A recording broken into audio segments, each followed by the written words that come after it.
Hi, welcome back to my channel. I never thought I would post tutorial videos, but here I am today. So a while ago I posted a video of the quote-unquote remastered theme, the title theme of The Walking Dead, The Ones Who Live spin-off show, and a lot of people seem to enjoy it, so thank you for watching. But one person in particular kept commenting that I should make a tutorial on how exactly I remastered the audio. So firstly, I don't really have a professional audio setup. I'm using your typical, $50 gaming headphones. So your mileage may vary, and again, the way I remaster the audio is if it sounds good to me with my particular headphones, that I'm happy with it. So my remasters aren't professional, alright? I just use flstudios, I guess one of its free plugins, to change around the frequencies. So what I do right here is I just extract the audio of the title theme from one of the episodes, and I make sure that the extracted audio is stereo. From what I noticed, the theme has, left and right sounds and stuff. Again, I'm not an audio engineer, so I don't know the terms. I'm going to just drag and drop in the extracted audio in one of the tracks, and I'm going to go to the channel rack and make sure it's in one of the channels, and I go to view, go to the mixer, and then in the mixer I remember I assigned it to channel 1. So now in the mixer, I guess the audio is in channel 1. Anyway, so now I go to the plugins area and I just use Fruity Parametric Equalizer 2. That's it. That's all I'm using to remaster the audio. So now let's select part of the theme to play on repeat so that, we can work on it. I guess the middle part, if I remember correctly, of the Ones Who Live theme has the most, I guess, substance for us to work on. So I'm just gonna shift click and select about this area. Oops. And then I'm gonna go back to the mixer and let the audio play.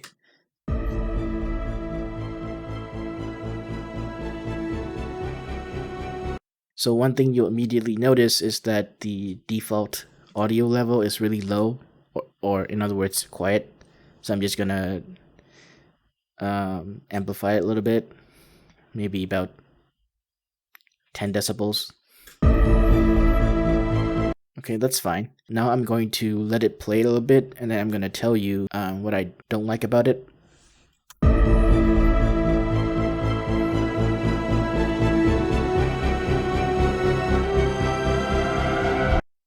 Okay, so I don't think you can see this pretty clearly. In the EQ, you'll see these frequency ranges. They're called subs, the bass, the low mids, the high mids, presence, and the trebles.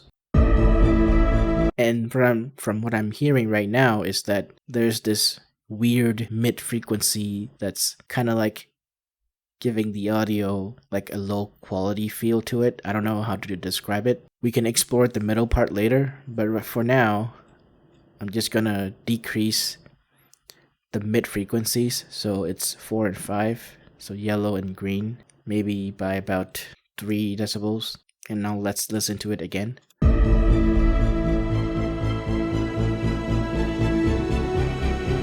That's a little better, right? The overall feel of the audio hasn't changed, but it feels a little bit cleaner, right? Let's amplify it again so that it's better to hear. Alright, cool. When it comes to themes and stuff, when it's like an orchestral or instrumental theme, I'd like to hear the bass and the trebles clearly. So the whole point of me remastering the theme is so that I can appreciate the bass and the trebles, trebles as in the violins and stuff in an orchestra. Imagine you're in real life sitting in front of an actual orchestra. I think those frequencies are the one that'll be the loudest to you and strike you the most. So I want to try to emulate that. but I'm doing this all digitally, so it's not going to be perfect. And again, it's all dependent on your headphones, your Windows settings, your how good your hearing is. So now if I want to hear the violins and all the high frequencies more clearly, I just basically increase the high frequencies a bit. Now let's hear it again.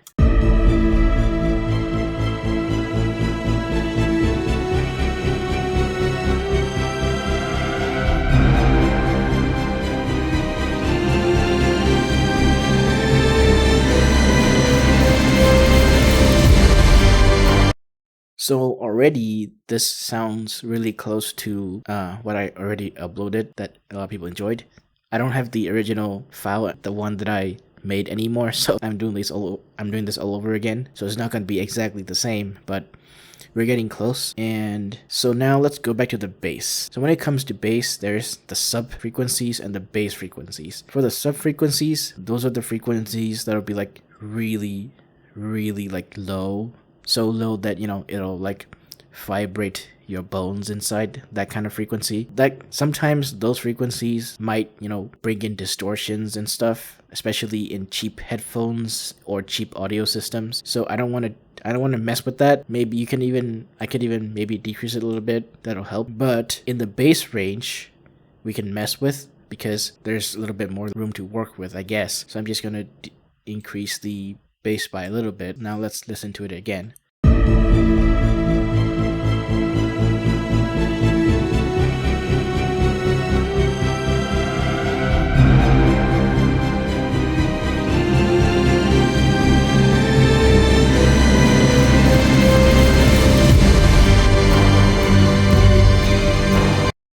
Okay, now it's sounding really close to what I did before. What else can we do other than, change around the frequencies one by one? Well, in Fruity Loop, this plugin in particular, Parametric EQ2, you can not only change the frequency around, you can pick the specific frequency that you want to boost or lower. I can click on these knobs and just move them around left to right to pick out the exact frequency that I want to change. So remember that the violins and all the high frequencies are in this range, starting from high mid to all the way to treble. So I'm just gonna play around here until I hear what I like.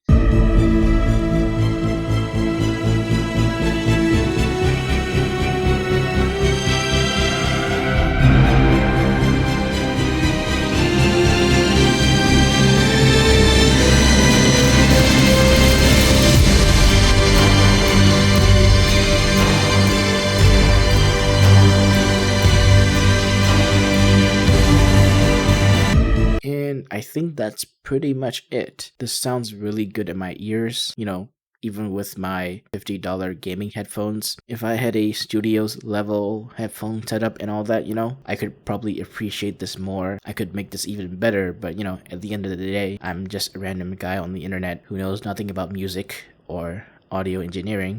So yeah, this is how I quote unquote remastered audio using Fruity Loop Studios. Yeah, nothing professional. This takes 2-3 minutes to remaster. I mean, no, well, 2-3 minutes to do. I don't want to call it remaster, because this is hardly any professional work. So there you go. If you want to export this audio, I think you go to you have to export and then MP3 file and all that. But well, if you want to know how to use Fruity Loop, there are tutorials online for that. So thank you for watching again. To the person who was requesting the tutorial, there you go. I hope you are satisfied. Thank you for watching.